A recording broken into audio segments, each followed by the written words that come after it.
Hey, is this better? Yeah, much better. All right, nice. I had you on my computer, but now you got you on my phone. Um, Perfect. okay. So, I wanted to talk about a couple things with you. Obviously, we have this package we're kind of going back and forth on, and then this newer property you sent me, which is the property there in Farmersville.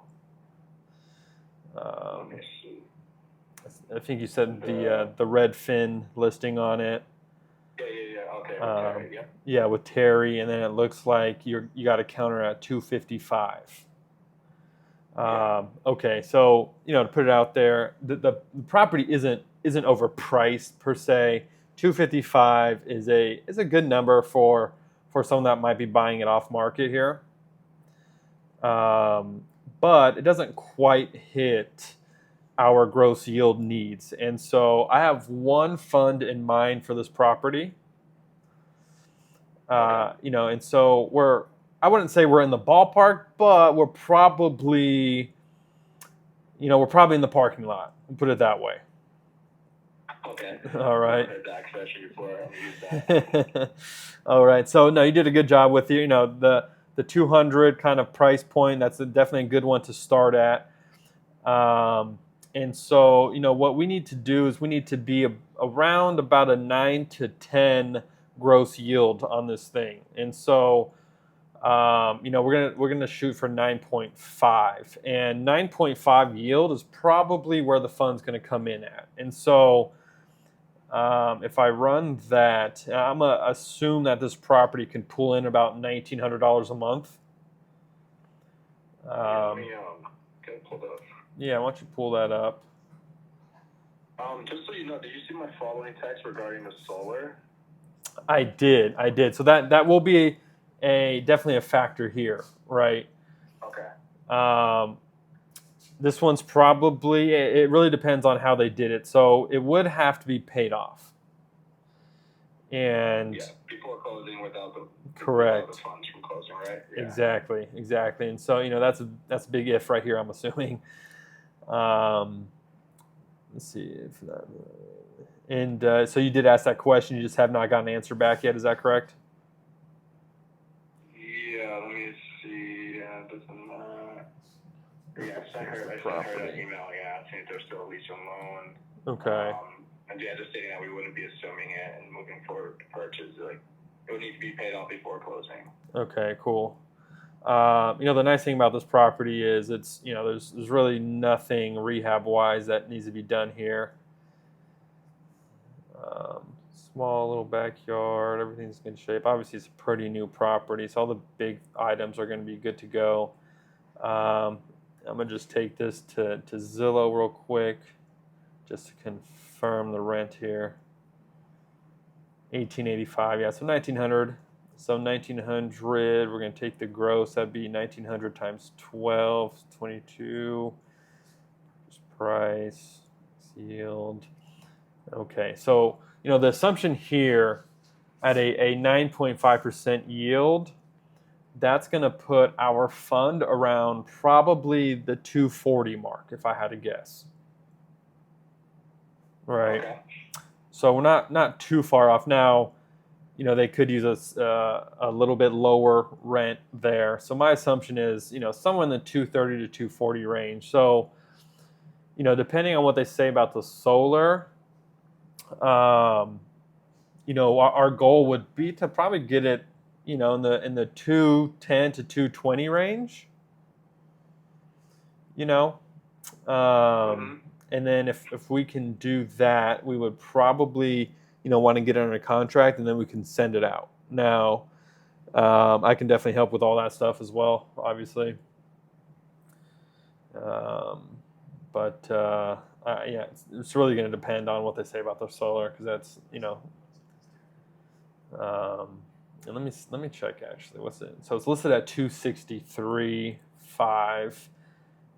Let me check to see if they owe anything on this. So now I'm on PropStream. So it looks like they owe about 146, 147. So the 210 is definitely something that they can take and walk away with some good money. So I don't see any solar tied to the debt on it. So we can't really see that here. Okay, so we'll wait to see what they say there. Now, 263, funds at 230, 240. We're going to be in the 210, 220 range. The way that I would qualify that, it's just based on the rent, right? Rent being somewhere in the 18 and 1900 range. Need to be kind of close to that 1% range. Understood. Yeah, does that all make sense? Yeah, no, clear day on that. Cool, awesome. I haven't gotten on the phone with her yet, just been emailing back and forth. I've been kind of going through follow-ups today and just getting responses, and so she was one of the few that worked out with a response and a number. Okay, cool.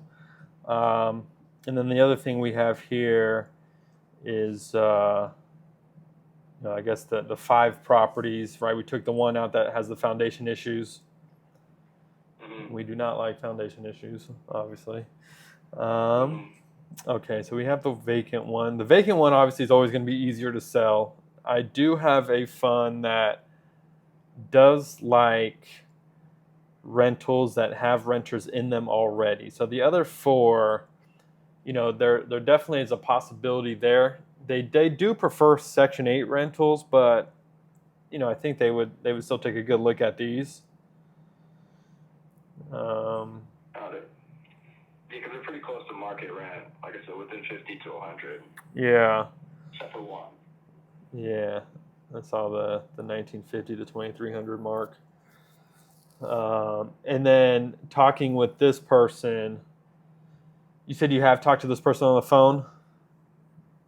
Yes, I spoke with her yesterday. I was trying to get an email. Because I did send her, actually, I'm sorry, no, I did send her an offer on one of them, and then as I was going through more to send out, I saw that the package, or noticed the listing again, it was the same, so I gave her a call, since she never responded to my first email. And yeah, just sent me over those, and basically all the information she had on them. Okay. And everything she gave me, I sent over to you. Okay.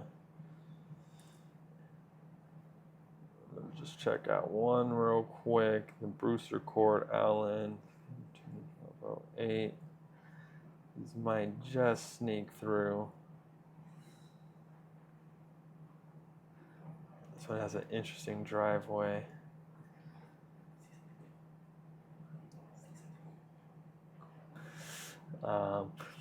So this is kind of what I'm thinking. It was so you did send her an offer at 70%. Is that right? Yeah. Okay. And did she acknowledge that you received it? That she received it? Yeah, she said she was gonna talk it over with the seller over the weekend and get back to me. Okay, and you might have even said that to me, but I got so many things going on in my mind. It's hard to remember what's what. I figured. Okay, so I land the rest deposits. This is actually, all this stuff is really good. A lot of people don't have these things ready to go. So deposits, 4, 5, 6, the dishwasher. At 70%, I'm just going to take one of these random. We'll take the Cumberland property. Drop this in to Zillow. 319 currently, 76, 105. Okay, yeah, 70% is going to be the mark for us on these. 319. Boom, boom, boom. Okay, so that one. And then the Eureka Springs property. Did they say anything about any of the buyers moving forward yet, or they still have their buyers running numbers? Do you know?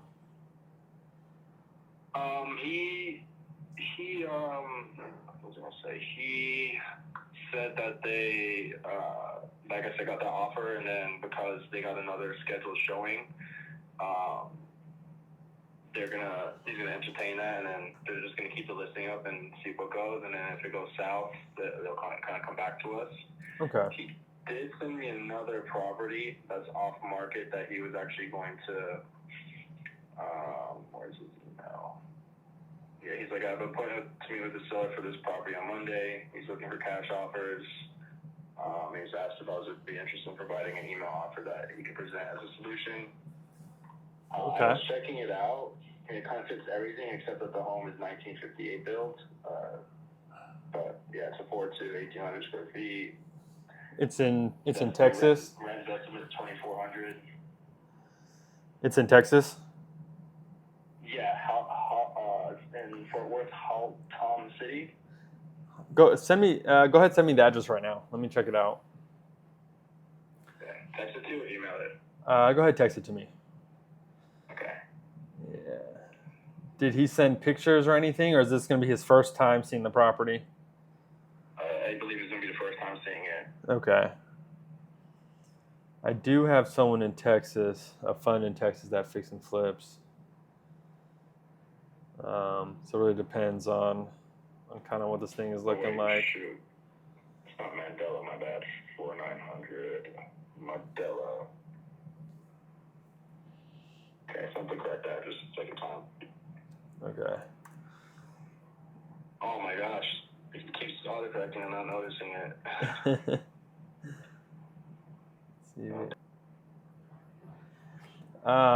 Did the agent mention why the seller was just looking for a cash offer, like a quick cash offer? No, I haven't even replied to this guy's email yet. Gotcha. So no, he just, yeah. Okay. That was just the initial email he sent me, and I haven't been able to get to it yet. All right. No worries. It's fine. Looks like it might have an above ground pool, possibly. Oh man, might have an in ground pool.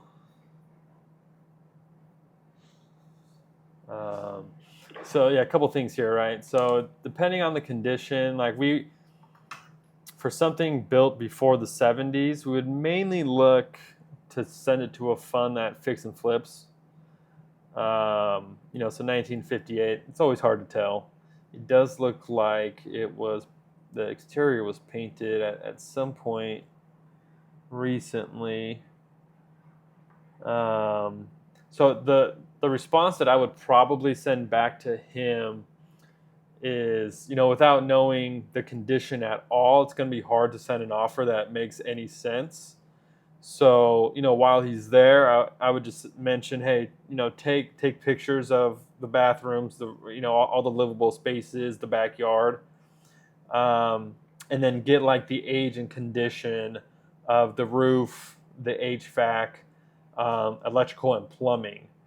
And once we have all that, we could probably make a decision on what price we want to get to. Now, if you're walking into that property and it's 2025, like you're walking into 2025, it's probably not going to be the right one. But if you walk into it and it's like walking into 1970, then we probably have a good shot at it. You know what I mean? Yeah, of course. Okay. Okay. So I would just say, hey, we could be interested. This would be more of a fix and flip play for us. When you're there, can you just, get some general pictures? We don't really care if there's a mess, right? We can see right through that stuff. But pictures will give us an indication of kind of what a cosmetic rehab would look like. So, that one has a shot for sure. Just depends on numbers where they're at. Okay, got it. Regarding would I be able to offer, or at least float the idea of the agent being able to list it on the back end on fix and flip, or that's a no-go with your funds? So that's gonna be a no-go, and okay. I'll tell you why. So this specific fund, what they do is they will buy a property, fix it up, and they have a huge group of out-of-state investors, right? So a bunch of people in California are waiting for this company to send them these properties. So this company will fix up the property, put a tenant in the property for 2 to 3 years, and then sell that as a package to an out-of-state investor, right? So there's no realtor fees for anyone in that kind of process, I guess you can say. But so yeah, unfortunately, there would not be an option to let them list it on the back end. Okay, that's fine. Yeah. But yeah, let me know what they say about that one. Is that kind of all we got going right now with you? Let me see really quick. I just got a reply actually from, where'd it go? Here it is. For 702 Grambling Drive. I believe I offered 191, and I just kind of followed today. It looks like it's off market now. I'll send you the address. Okay. Like, it looks like they took out the listing, and they said they want 235 for it. I'll text you the address. How much did you say you offered? 191. And this was back, I believe, when we were still doing 75%. Okay. I wonder why they took it off market. It was just sitting for too long. Yeah, I mean, if you could counter maybe at like 200. Just say, hey, at 235, you're still in the red. Rent's a little lower in the area. I'm pretty sure we can get it at 200. Do the sellers have any, more room for negotiating? I think at 200 it has a much better chance. And this. Okay, make a note of that. And then there's another one that also just replied to me as we were talking. Nice. Actually, two more. Where is it? Sheila. No. It does look like this Grambling on the MLS is still listed, but for some reason it's not on Zillow.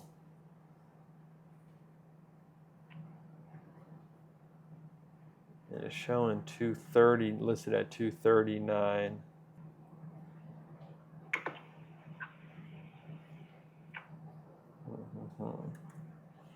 I just sent you another one. I'll explain that reply in a second once we're done with this. Okay. They say, hey, I really like this one, but still in the red at 235. Still pretty far into the red at 235. I would sometimes come up to another number like $201.7 thousand, $201,700, and something that's not so to the 0 amount, I guess you can say, if that makes sense. Just kind of. Yeah, for most of my offers, it's been kind of just scrambling the last three digits. So. Yeah. Just gives a true running numbers kind of situation. So like 201,700. I made note of that. Yeah. And say, hey, you're pushing as far as you can on this one, trying to get aggressive, but this is what you can come up to. Someone's calling me, man. Okay. So I'll send out on that.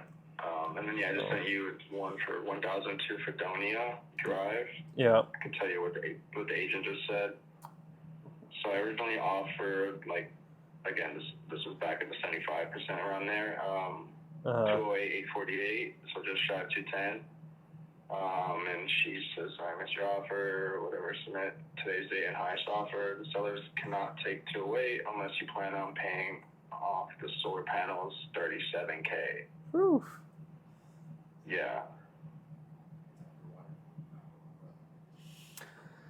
So then it's 250. I mean, yeah, this, unfortunately, that's a struggle. And I'm reading the listing, and the listing says solar panels will be paid off by seller at closing. It sounds like they probably don't just have $40,000 to drop on these things. So this one most likely has to be a no-go.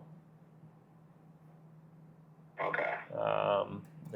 I would just mention you guys are too far apart, unfortunately. That being said, how much do they owe on this thing?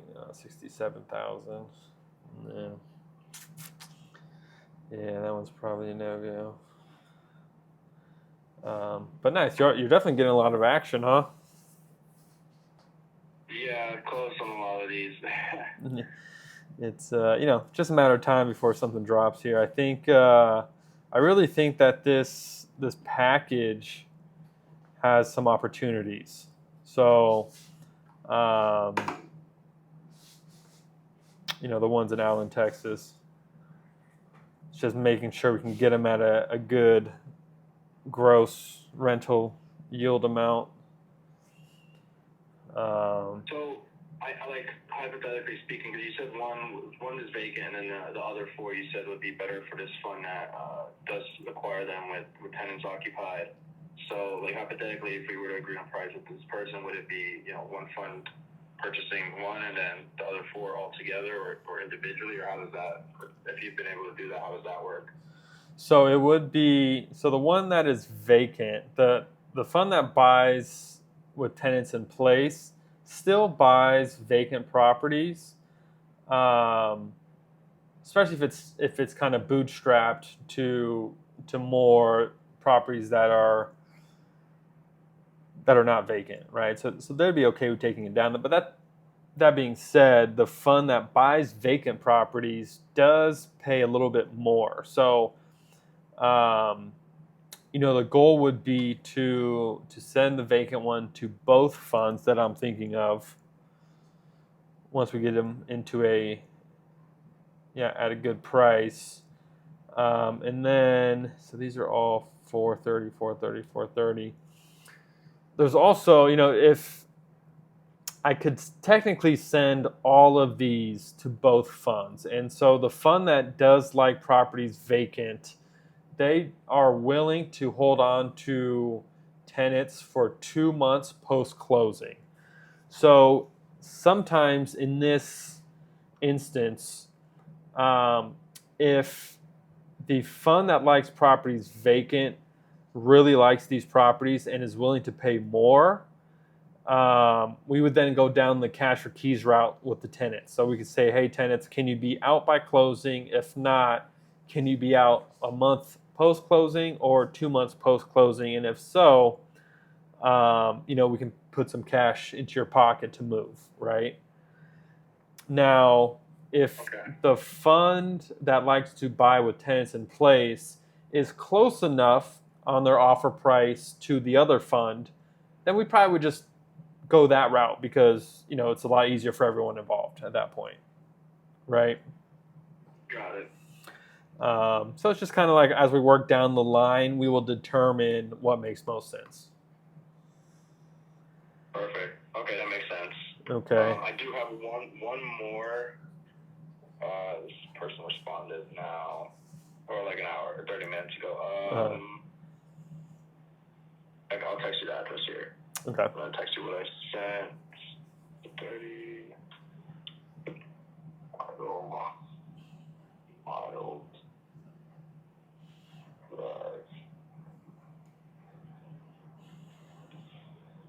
So this one, I sent the offer originally for 189,924.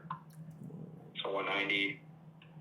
Sent her a follow-up today, and she said I responded that seller is not ready to give it away, but you can submit a better offer. Okay. So I guess let me know if there's any way to come up on that. If not, no worries. 10. And again, some of these were early days, so this was before I was factoring the schools 100% and not missing the solars. Yeah. Okay. So the schools work here. I'm not seeing any solar on this property. So this is kind of in that situation, my next step. I would pretty much say, hey, look, I can take this back to my team to see if they can be more aggressive now. 250. Obviously, we're very in the red. The rents here are below $2,000 a month. So I'm kind of a little far off here. That being said, do you have the age and condition, kind of like how we said prior? Do you have the age condition of the roof, HVAC, water heater, windows, electrical and plumbing? And so that kind of puts in their mind that, hey, he doesn't know the condition of these things. But you know, it gives the impression that now you're going deeper into your numbers to provide the best offer possible. Does that make sense? Yeah, absolutely. Okay. Okay, right. And so I would just say that, and I would say, hey, right after that, I would say, hey, what are the condition of those items? By the way, does your seller have a counter that I can take back to my team and see if we can make it work, right? Because you kind of want them to give you a counter before giving them a counter, if that makes sense as well. We kind of want them to break themselves down, because if they counter, now you can counter their counter rather than countering yourself over and over again. Gotcha. Okay, that makes sense. Yeah. So then hopefully, they're at 250. Your 190 is too low, and now they kind of, depending on their counter, we can kind of see where their head's at, right? If they're listed at 250 and they counter at 245, well, it's a different conversation than if they counter at like 230. So we kind of want to see where their brain's at right now,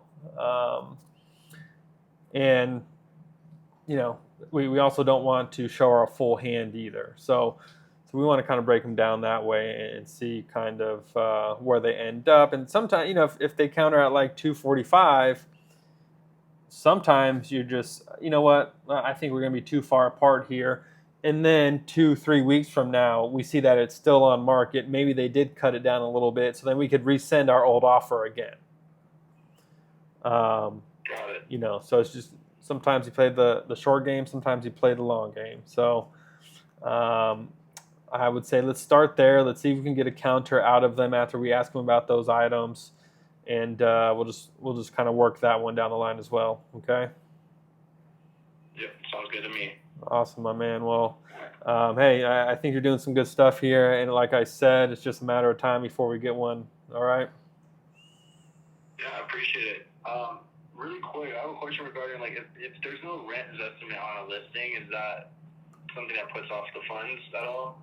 No, because, well, let me ask you a question. You're using like Zillow and Redfin and those things, right? Are you using any other type of software like PropStream or Privy or anything like that?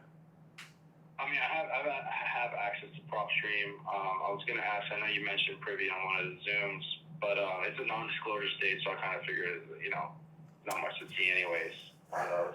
Yeah, you know what? I can't see on Zillow and Redfin. Sorry. No, you're good.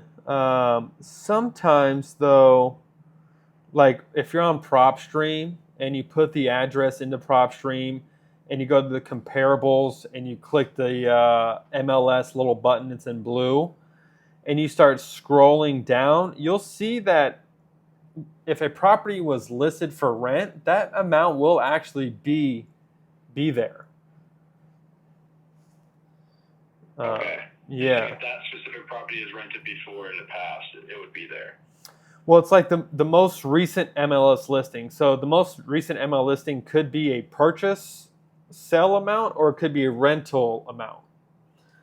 So it's whatever was last listed on MLS for. Now, PropStream doesn't know if it was listed to sell or listed to rent. It's just pulling in the details off the internet pretty much and posting it in here. So let me see if I can find an example next to this property for you. Are you on PropStream right now by chance? Yeah. All right. So if you search if you go to Fredonia Drive, that property, and go to like the details. Yeah, go ahead and bring that property up.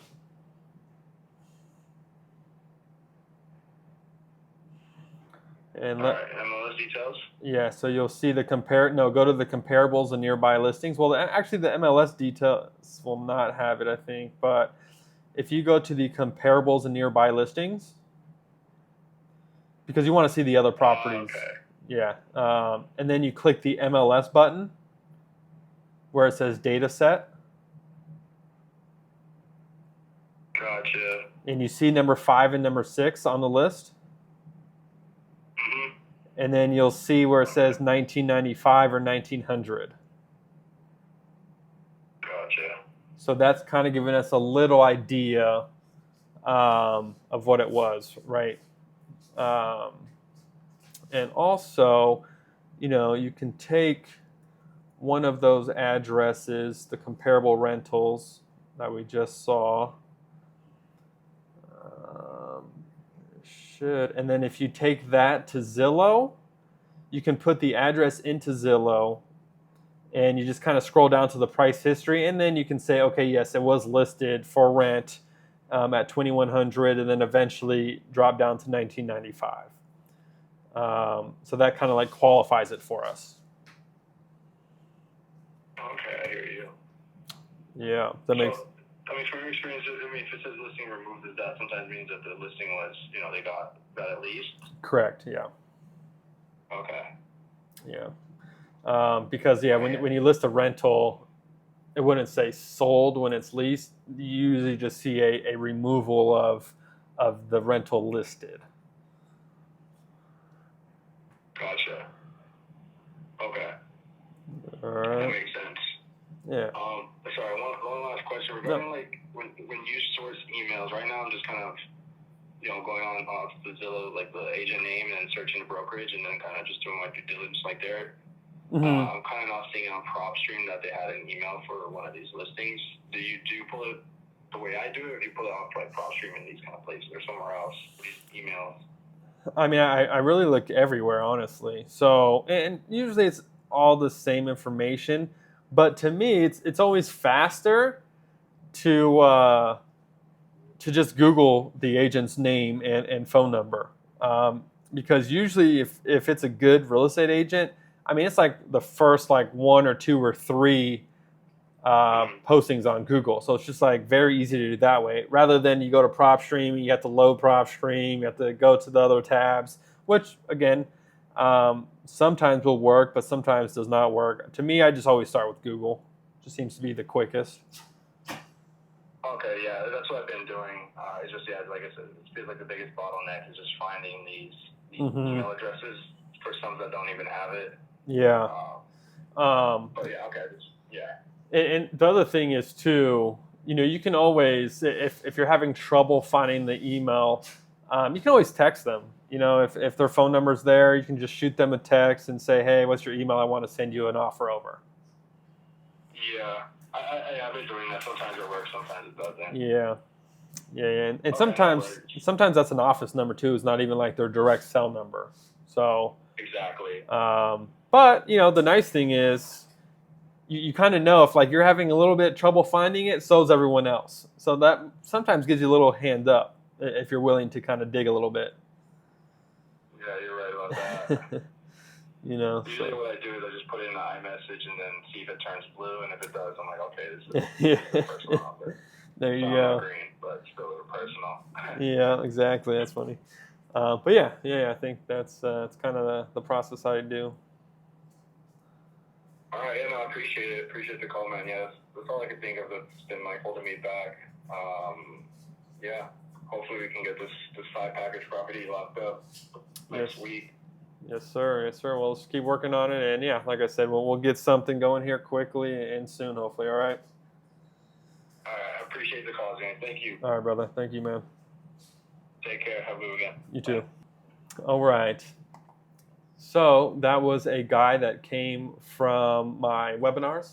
He was a bird dog. He's just learning real estate right now, trying to understand how we negotiate in real estate.